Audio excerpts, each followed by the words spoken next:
We're diving into some pretty unsettling news today. A recent E. coli outbreak that's been linked to McDonald's Quarter Pounders.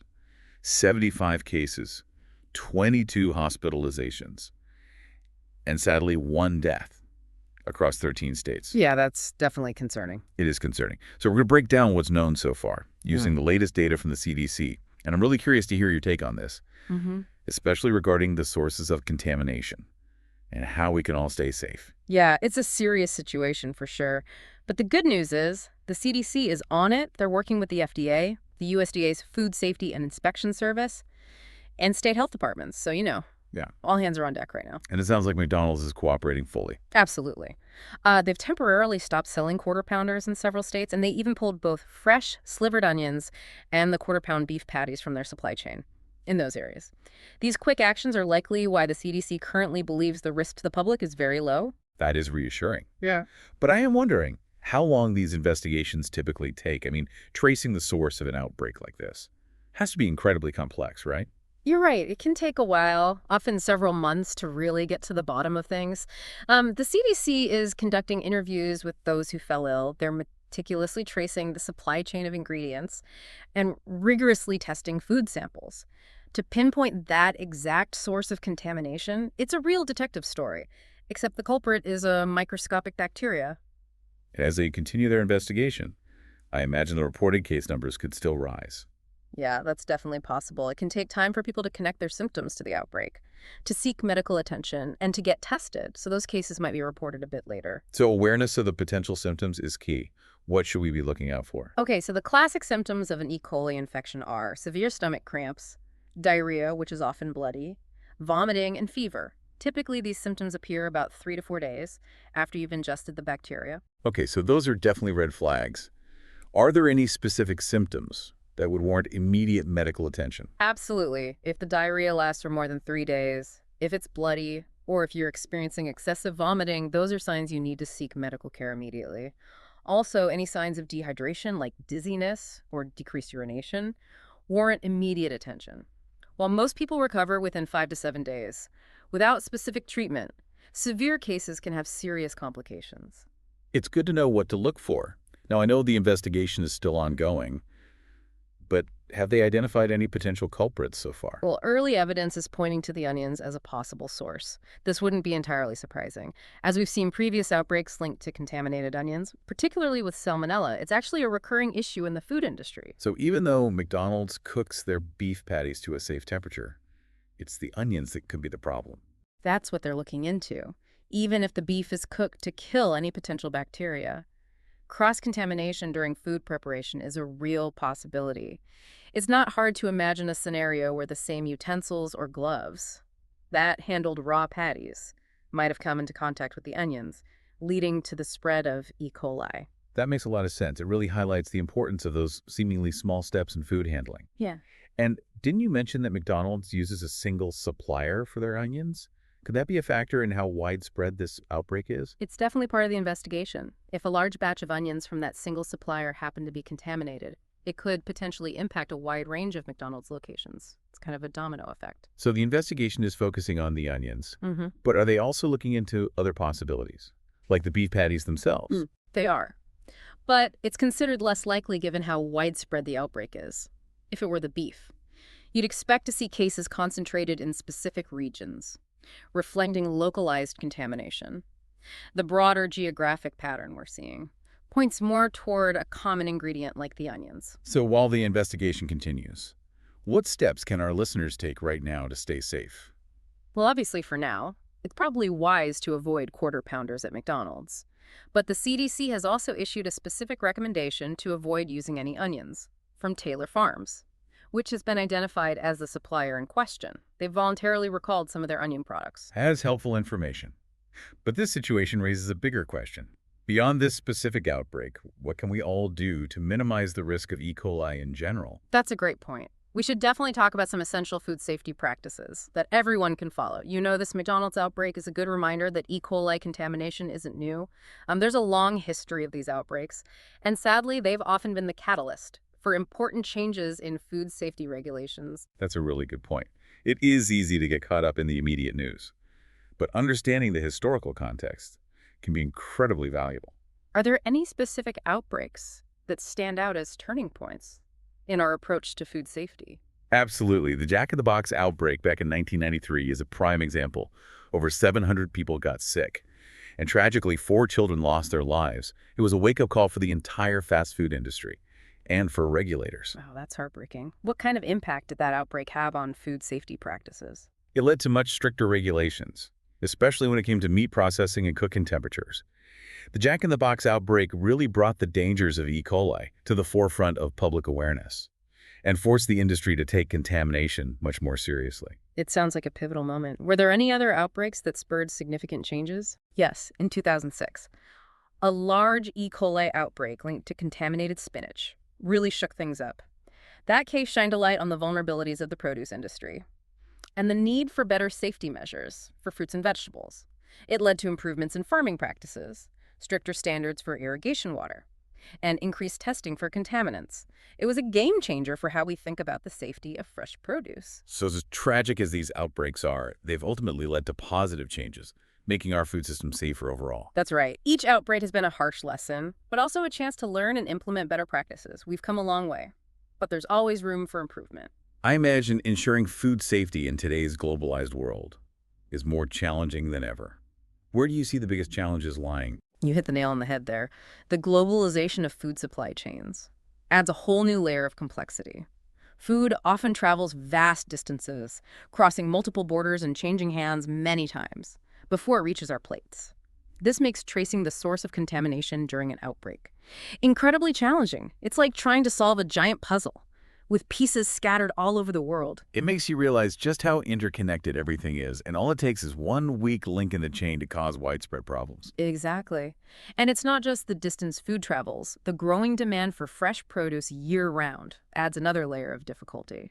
People want their strawberries in winter and their asparagus in fall, which often means importing produce from different parts of the world. This increases the potential for contamination during transportation and storage. So it's a delicate balance between meeting consumer demand and ensuring safety. Are there other challenges that keep you up at night? Well, on top of everything else, you have the issue of constantly evolving pathogens. Bacteria like E. coli are incredibly adaptable, and new strains can emerge with increased virulence or resistance to antibiotics. This makes prevention and control a moving target. It's a constant race to stay ahead of the curve. So how do we even begin to address all of these complexities? It's a multifaceted challenge that requires a multi-pronged approach.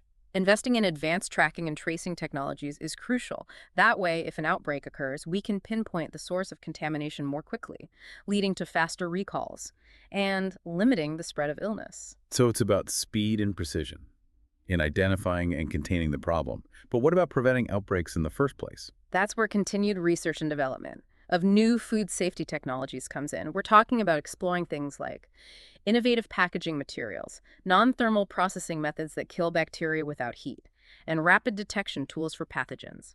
We need to be proactive and constantly innovating to stay one step ahead of those evolving bacteria.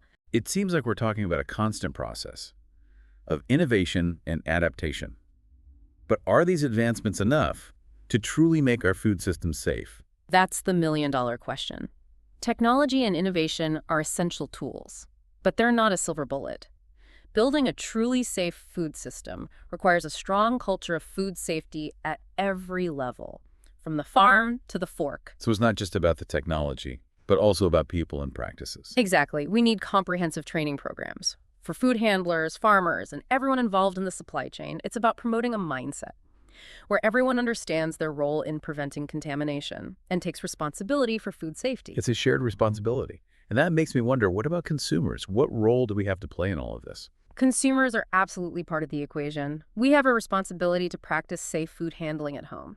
This includes the basics we often overlook, like washing our hands properly, cooking food thoroughly, and storing leftovers at same temperatures. These simple steps can significantly reduce the risk of foodborne illnesses. It's empowering to know that we have agency and can take steps to protect ourselves and our families. Absolutely. It's easy to take food safety for granted, but there's a whole army of dedicated people working tirelessly behind the scenes to protect us from harm, from farmers to food scientists to regulatory agencies. There's a complex web of individuals dedicated to ensuring the food we consume is safe. Yeah, it's a team effort. And as consumers, we're part of that team. Exactly. We can all make informed choices, support companies that prioritize food safety, and practice safe food handling in our own kitchens. It's about working together to create a safer food system for everyone. Okay, so we've talked about E. coli outbreaks, Yeah. the complexities of our food system, and now I'm really eager to dive into the practical steps. What can our listeners do every day to minimize their risk? Well, it really boils down to building good habits, Uh-huh. starting with the grocery store. When you're choosing produce, take a moment to look for any signs of damage or bruising. Those can be entry points for bacteria. So even the small dent in a tomato could be a problem. It's best to err on the side of caution. And when you get home, don't just toss those groceries into the fridge haphazardly. Raw meat, poultry, and seafood should be stored separately, ideally on the bottom shelf. That way, if there are any drips, they won't contaminate other foods. Okay, makes sense. Containing potential contamination. What about washing produce? Is a quick rinse under the faucet enough, or should we be scrubbing everything with a vengeance? Rinsing under running water is generally sufficient, but for firmer fruits and vegetables like melons or cucumbers, use a clean produce brush to really scrub the surface. And here's something people often forget.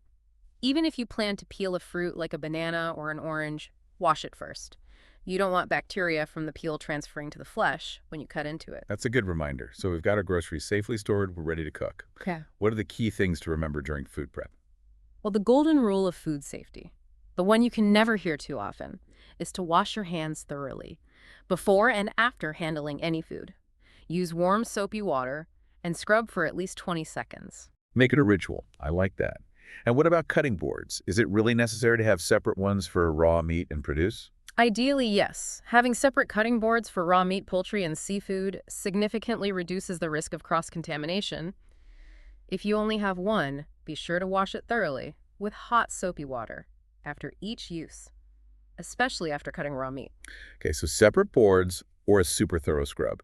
Now, I know we touched on cooking meat to the right temperature, but how can we be absolutely sure something is cooked through? A food thermometer is your best friend in the kitchen. It takes the guesswork out of it. For ground meat, it should reach 160 degrees Fahrenheit internally. And for poultry, it's 165 degrees Fahrenheit. No more cutting into that chicken to check if it's pink. A food thermometer is a must-have. Speaking of must-dos, any other essential food safety rules? Absolutely. Remember the 2-hour rule for leftovers. Refrigerate any perishable foods within 2 hours of cooking or purchasing them. This helps prevent bacteria from having a party in your food. So even that delicious takeout needs to go in the fridge fairly quickly. No leaving it out on the counter all night. Right. And when you reheat leftovers, make sure they reach an internal temperature of 165 degrees Fahrenheit to ensure they're safe to eat. Great tips for home cooks. But what about when we're dining out? What should we look for to make sure a restaurant is following safe practices? Be observant. Look for establishments that are clean and well-maintained. Pay attention to the overall cleanliness of the dining area, the restrooms, and how the staff handles food. So it's not just about the food itself, but the whole environment. Exactly. And if you have any concerns, don't hesitate to ask questions. Ask about their food safety practices or request to see their latest health inspection report. Most restaurants are happy to share this information. We have a right to ask and feel confident about where we're eating. What about when we're actually ordering? Any tips there? When in doubt, opt for well-cooked dishes, particularly meat, poultry, or seafood. Raw or undercooked foods carry a higher risk of foodborne illness. So maybe skip the sushi special and go for something cooked all the way through. It's about weighing the risks and benefits. And finally, trust your gut instinct. If something feels off, maybe the restaurant seems unclean, or your food looks questionable, speak up or choose a different option. Your health is paramount. Such great advice. This deep dive has been truly eye-opening. I think we've equipped our listeners with a lot of practical knowledge to navigate food safety more confidently. It's been a pleasure sharing this information. Remember, food safety is an ongoing journey.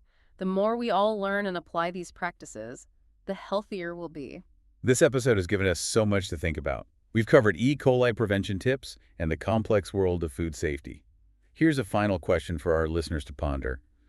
As we move towards a safer food system, what role can technology play in enhancing traceability and transparency, empowering us to make informed choices about the food we consume? That's a fantastic question. Technology will undoubtedly play a key role in building a more resilient and trustworthy food system. Thank you for joining us on this deep dive into E. coli and food safety. Stay informed, stay curious. And above all, stay safe.